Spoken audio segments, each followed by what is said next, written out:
Empat kapiten dari Maluku, cerita rakyat dari Maluku. Jangan lupa subscribe dan tekan tombol loncengnya ya. Dahulu, negeri Nunusaku atau lebih dikenal negeri Nusa Ina merupakan pusat kegiatan penduduk yang mendiami Pulau Seram, Maluku. Negeri itu dipimpin oleh 4 kapiten, yaitu Kapiten Watimena, Kapiten Watimuri, Kapiten Nanlohi, dan Kapiten Talakua. Keempat orang kapiten tersebut mempunyai wilayah kekuasaan masing-masing, sehingga penduduk mereka tersebar di berbagai daerah di pulau tersebut. Meskipun demikian, mereka senantiasa saling membantu dan bekerjasama dalam berbagai hal.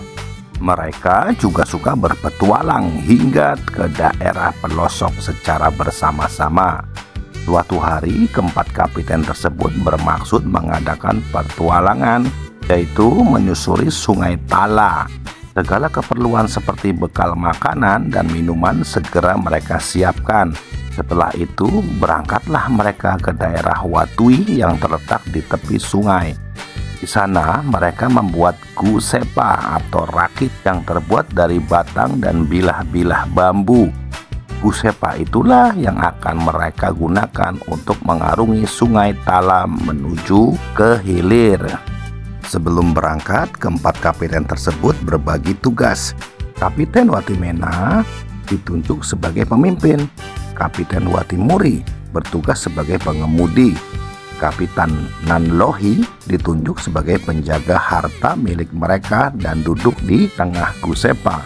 Sedangkan Kapitan Talakua duduk di bagian belakang sebelah kanan.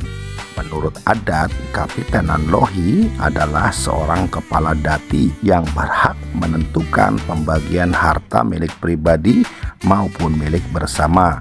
Itulah sebabnya semua harta dan perbekalan diletakkan di dekatnya. Dalam petualangan kali ini, Kapiten Watimena juga membawa burung nuri kesayangannya dan sebuah pinang putih yang disimpan dalam tempat sirih pinang. Setelah persiapan selesai, gusepa pun siap meluncur. Perlahan-lahan, Kapiten Watimuri mengarahkan gusepa ke tengah sungai dengan menggunakan galah dari bambu panjang. Begitu tiba di tengah sungai, gusepa itu pun meluncur dengan cepat terbawa arus sungai yang sangat deras. Ketika keempat kapiten tersebut tiba di sebuah tempat bernama Batu Pamali, gusepa yang mereka tumpangi kandas dan hampir terbalik. Mereka pun panik. Kapitan Watimena yang terkejut kemudian berteriak dan menyerukan kepada Kapitan Talakua yang berada di belakang. "Talakuang!" serunya. Kata tersebut artinya tikam dan tahan gusepa. Konon Kapitan Talakua yang mendapat perintah itu kemudian menjadi nenek moyang masyarakat Maluku dengan memakai mata rumah atau marga Talakua di negeri Porto. Sementara itu, pada saat yang bersamaan, Kapiten Watimena segera membuka tempat sirih pinangnya. Namun tempat sirih pinang itu tiba-tiba terjatuh dan burung nurinya pun terbang entah kemana. Kejadian itu benar-benar membuat hati Kapiten Watimena kecewa dan mengucapkan sumpah. "Aku bersumpah seluruh keturunan marga Watimena dan para menantu tidak boleh memelihara burung nuri dan memakan sirih pinang," ucap Kapiten Watimena. Setelah itu, keempat kapiten tersebut melanjutkan perjalanan menuju daerah Tala. Setiba di sana, mereka kemudian membuat batu perjanjian yang dinamakan Manuhurui. Mereka berikrar bahwa jika suatu saat nanti mereka berpisah atau cerai-berai, hubungan persaudaraan harus tetap terbina. Mereka harus tolong-menolong dalam segala hal dan selalu saling mengunjungi satu sama lainnya. Keempat kapiten tersebut tampak sudah mulai kelelahan, sehingga mereka pun memutuskan untuk beristirahat beberapa hari. Suatu ketika, Kapiten Watimena dan Kapiten Watimuri sedang istirahat di darat. Sedangkan Kapiten Nanholi dan Kapiten Talakua beristirahat di atas Gusepa. Tanpa disadari, Gusepa itu hanyut terbawa arus. Keduanya pun panik dan berteriak meminta tolong. "Tolong! Tolong!" seru Kapiten Nanlohi meneriaki kedua saudaranya yang sedang tidur di darat.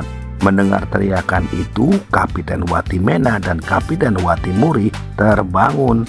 Alangkah terkejutnya mereka saat melihat kedua saudara mereka hanyut terbawa arus.